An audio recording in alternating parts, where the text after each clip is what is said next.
আজকে একটা মাছ কাটতে গিয়ে আমার নাজেহাল অবস্থা।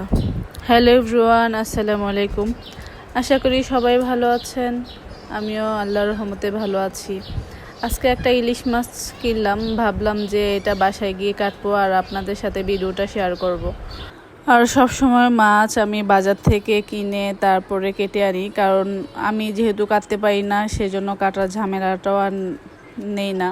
কাটতে পারি না বলতে চেষ্টা করলে পারবো, কিন্তু মাছ কাটতে গিয়ে আমার রান্নাঘরের অবস্থা মানে আমার আরও কাজ বেড়ে যায়, সেজন্য আমি আর মাছটা তেমন পছন্দ করি না কাটাটা।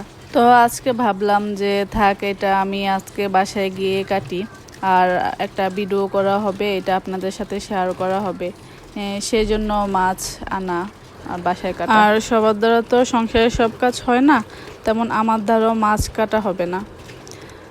হ্যাঁ, তো ভিডিওটা ভালো লাগলে অবশ্যই একটা লাইক কমেন্ট করতে ভুলবেন না। আর এই হচ্ছে আমার রান্নাঘরের অবস্থা। Oh my God.